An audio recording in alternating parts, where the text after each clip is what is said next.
Okay learners, आइए हम आगे बढ़ते हैं आज डाइवर्सिटी की ओर। ये डाइवर्सिटी कई प्रकार की है, यानी डाइवर्सिटी को हम जब देखते हैं तो इकोलॉजी में कुछ और लेंथ बेसिस, फंक्शन बेसिस और कई तरह से, लेकिन हम यहाँ पर जो डाइवर्सिटी बता रहे हैं वो है सेल के बेसिस पर, on the basis of cell structure. Cell structure, अब सेल स्ट्रक्चर में देखें तो सेल स्ट्रक्चर में की जब बात करते हैं तो हो सकता है सेल हो भी नहीं भी हो। यहाँ पर हम जैसे देखते हैं प्रोकैरियोट्स से पहले हम यूकैरियोट्स को रखते हैं। यूकैरियोट्स एग्जाम्पल है viruses, living and non living. तो हम इसको सेल कहें या ना कहें, exception of the cell theory कहें कि सेल है कि नहीं है। तो डाइवर्सिटी में जब हम हायर क्लास में पढ़ते हैं तो थोड़ा डिटेल पढ़ते हैं, तो यहाँ पर पहुँचते हैं 11th में जो डाइवर्सिटी पढ़ते हैं तो शुरू कर देते हैं ये डाइवर्सिटी है। तो डाइवर्सिटी में देखते हैं कि हम सेल बेसिस पर डिवाइड कर रहे हैं कि किसके बेसिस पर डिवाइड कर रहे हैं ये हम नहीं बता पाते, लेकिन हम यहाँ पर आपको एक्सप्लेन करेंगे डाइवर्सिटी को जो सिलेबस बनाया जाता है कैसे बनाया जाता है। वो डाइवर्सिटी का सिलेबस जो है तो सेल के बेसिस पर रखा गया है। सेल को हम साइटोलॉजी में पढ़ चुके हैं, कई बार पढ़ा चुके हैं आपको। जब आप हायर क्लास पहुँचे, बीएससी में पहुँचे, ग्रेजुएशन जिसे कहते हैं, पीजी में पहुँचे, वहाँ पर देखें तो हम सीधे पहुँचते हैं वायरस। लेकिन हम वायरस जब पढ़ते हैं तो डाइवर्सिटी को ध्यान रखना चाहिए। तो डाइवर्सिटी के बेसिस पर यूकैरियोट्स यानी वायरसेस, प्रोकैरियोट्स किसके बेसिस पर, सेल की बेसिस पर, तो प्रोकैरियोट्स एंड यूकैरियोट्स। लेकिन हम यहाँ पर मीजोकैरियोट्स यानी डाइनोफ्लाइलेट की जब बात करे थे उस समय पर यहाँ पर मीजोकैरियोट्स नहीं लिखे, डाइवर्सिटी में वो भी इंक्लूडेड है। अभी देखिए कि यूकैरियोट्स की बात ही हम यहाँ करेंगे।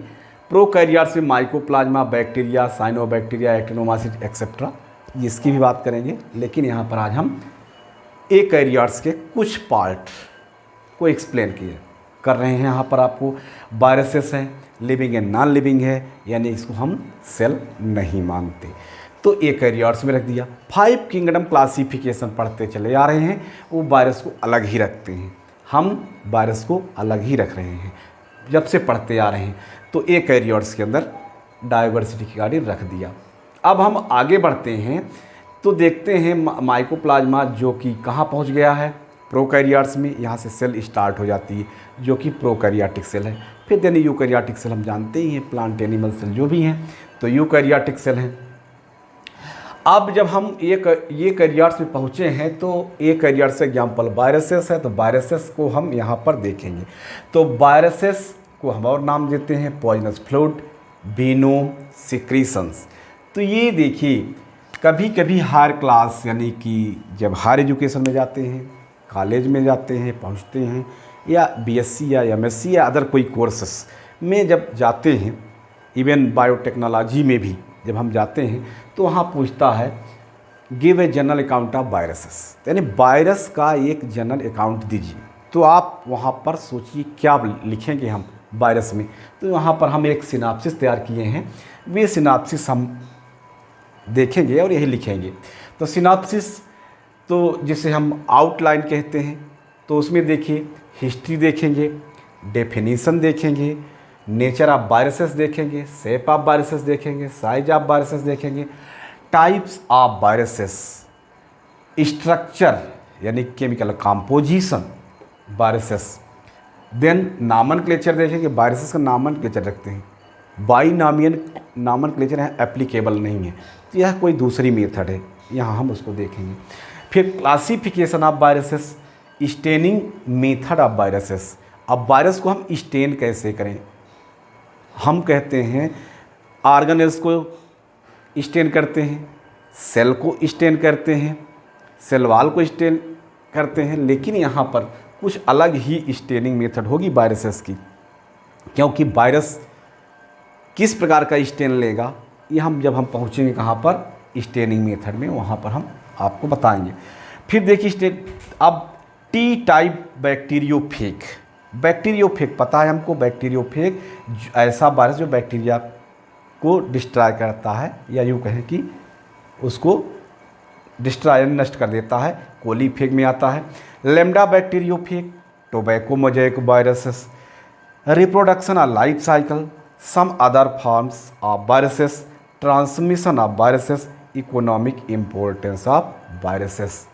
तो वायरसेस को हम यहाँ पर दो हेडिंग आपको एक्सप्लेन कर रहे हैं, तीसरी से हम अगले लेक्चर में देखेंगे, लेकिन यहाँ पर हम आपको हिस्ट्री में क्या लिखेंगे। पहले वायरस की डिस्कवरी किसने की, तो वायरस की डिस्कवरी किसने की, आइवानोविस्की ने। टर्म यानी वायरस टर्म किसने दिया, पास्चर ने दिया, ये हमको पता है। बीजरिंग ने कांटेजियम बाइवम फ्लूडम कहा, कांटेजियम बाइवम फ्लूडम मतलब होता है बीनोम यानी जहर, टॉक्सिन यानी जहर, बीनोम। अब देखिए स्टेनले ने सबसे पहले जिस वायरस को क्रिस्टल फॉर्म में प्राप्त किया वो है क्रिस्टल फॉर्म टीएमबी, यानी कि इनको नोबेल प्राइज भी 1935 में इस वर्क के लिए मिला था। एडवर्ड जेनर ने वैक्सीन स्मॉल पॉक्स के लिए क्या किया, डिस्कवर किया। देन लुइस पास्चर ने रेबीज का जो जिसे कहते हैं वैक्सीन, रेबीज का जो वैक्सीन लगता है उसको डिस्कवर किया। Salk injection of polio, polio का इंजेक्शन किसने खोजा, सॉक ने। लेकिन सैबिन ने इसके लिए ओरल ड्रॉप यानी कि पोलियो का ओरल ड्रॉप डिस्कवर कर दिया, जिसे 2 बूंद जिंदगी के कहते हैं। तो पोलियो का जो ओरल ड्रॉप बच्चों को दिया जाता है वो खोजने वाले हैं सैबिन।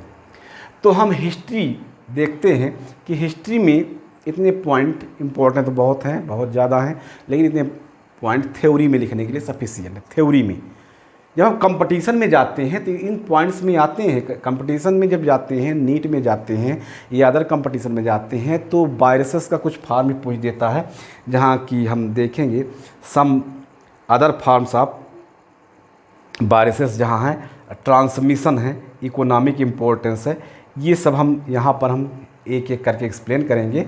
अब हम यहाँ पर देखते हैं ये फर्स्ट जो हेडिंग है उसको समाप्त करते हुए डेफिनीशन पर जाते हैं। तो वायरस की डेफिनीशन क्या होनी चाहिए, हम कहते हैं डेफिनीशन पूछ दिया तो उसको हम कैसे डिफाइन करेंगे डेफिनीशन।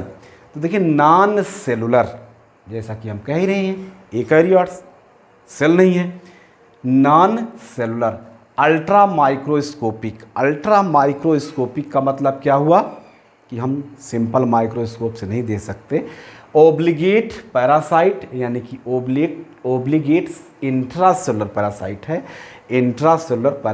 है, कहने का मतलब है बाहर चला जाएगा वो वायरस तो न सर्वाइव करेगा, न रेस्पिरेशन करेगा, न फूड करेगा, न रिप्लिकेशन करेगा, 1 से 2 नहीं होने वाला, ठीक। Then composed of proteinaceous covering around central nucleic acid, मान लीजिए सेंट्रल न्यूक्लिक एसिड है, ये सेंट्रल न्यूक्लिक एसिड यानी कि या तो डीएनए होगा या तो आरएनए, दोनों साथ में कभी नहीं होंगे। तो वो प्रोटीनियस नेचर, ये प्रोटीन है, ये चारों प्रोटीन है, उसके अंदर या तो डीएनए है या तो आरएनए, आइदर डीएनए और आरएनए।